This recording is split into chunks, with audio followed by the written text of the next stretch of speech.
Hello everyone, and welcome back to our channel. Today, I've got a fantastic story for you.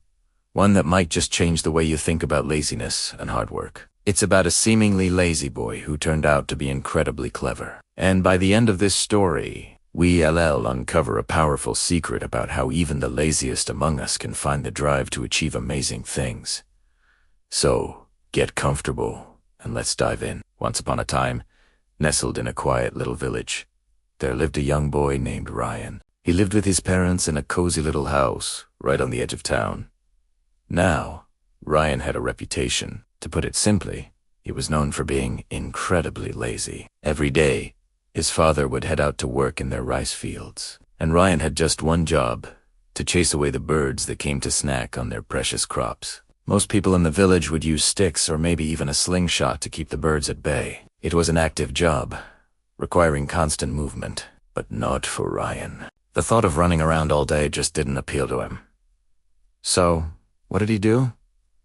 He used his brain. He went out and hammered wooden poles into the ground at various points across the field. Then, he cleverly connected all of them with a network of ropes, leading back to a shady spot where he could lie down. Whenever he saw birds landing, he'd just give a little tug on the right rope, and the whole system would shake, scaring them away without him ever having to stand up. His father often watched him, a mix of pride and worry on his face. He'd think to himself, "What will happen when I get old and sick? How will Ryan ever manage to take care of everything if he's always looking for the easy way out?" But since Ryan always got the job done and the crops were safe, his father never really complained. Ryan had found a way to be lazy and effective at the same time. Then, one summer, everything changed. A long, harsh, dry season settled over the land, and to make matters worse, Ryan's father fell gravely ill. Suddenly, the entire responsibility of the farm fell onto Ryan's young shoulders. He had to do everything himself,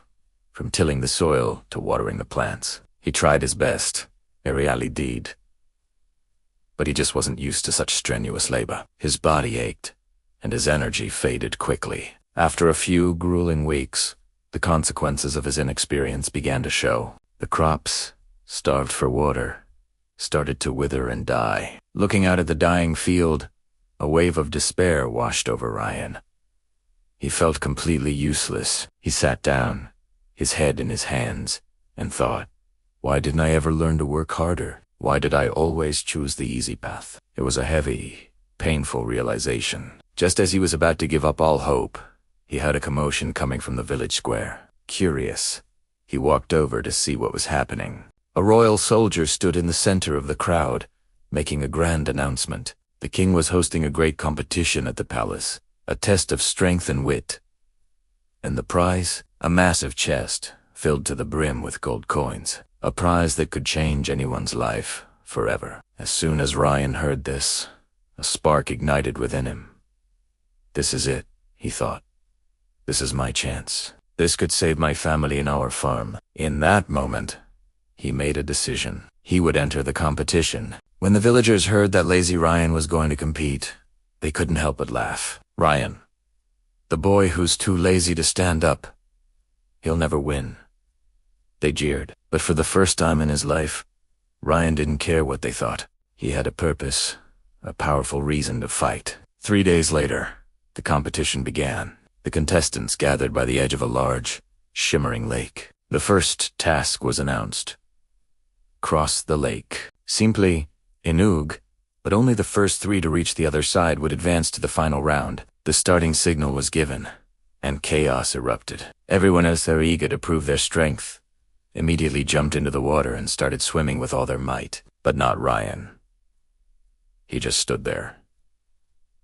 Watching them, he knew his limits. He wasn't a strong swimmer, and he'd never be able to beat the others in a race of pure physical endurance. So, instead of jumping in, he turned and sprinted into the nearby forest. While the others were churning through the water, Ryan was busy gathering fallen branches and thick vines. Using the skills he'd developed building his bird-scaring device, he quickly fashioned a small, sturdy raft. He pushed his makeshift boat into the water, climbed aboard, and began to paddle. It wasn't fast, but it was steady. Slowly but surely, he made his way across the lake. By the time he reached the other side, 2 swimmers had already finished. But as he pulled his raft onto the shore, he claimed the 3rd and final spot. The crowd was stunned into silence. The lazy boy had outsmarted them all. The next day was the final, decisive challenge. The 3 finalists, including Ryan, stood before the king. Each was presented with a huge, heavy wooden block. The task was to move the block a distance of 1 kilometer. The catch, they could only use 1 tool, which they had to choose from a selection laid out behind them. The first contestant, a brawny man, confidently chose a thick rope. He tied it around the block and started pulling with all his might, his muscles straining. The second contestant, who was known for his cleverness, selected a long iron lever. He tried to pry and push the block forward, inch by painful inch. Both were making progress, but it was slow, exhausting work. Then it was Ryan's turn. He calmly walked over to the collection of tools. He ignored the ropes, the levers, and the hammers. Instead, he picked up a small, sharp carving knife. The other contestants in the crowd exchanged confused glances. A knife. How could a tiny knife possibly help move a giant block of wood? But Ryan had a plan. He didn't even try to push the block. Instead, he knelt down and began to carve it. Chips of wood flew as he worked with intense focus. For a full hour, he carved and chiseled, rounding off the corners, smoothing the edges. Slowly, the square block began to transform into a nearly perfect sphere. Once he was finished, he stood up. While the other 2 were still sweating and struggling, barely halfway to the finish line, Ryan simply gave his newly formed wooden ball a gentle push.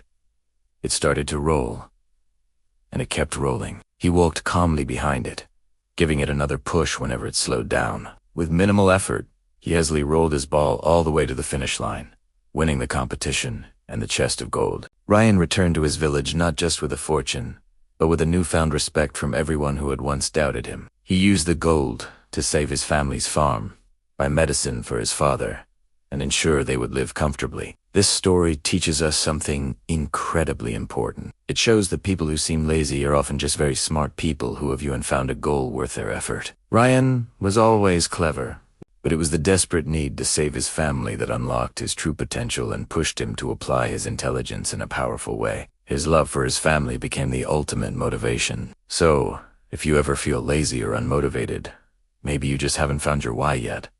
Think about it. What is that one big goal?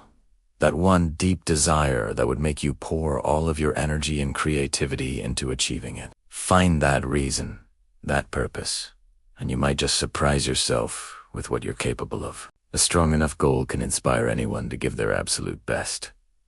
Thank you so much for watching today. I hope this story resonated with you. If you enjoyed it, please hit that like button, and don't forget to subscribe for more stories like this. Let me know in the comments what your big goal is. Until next time, take care.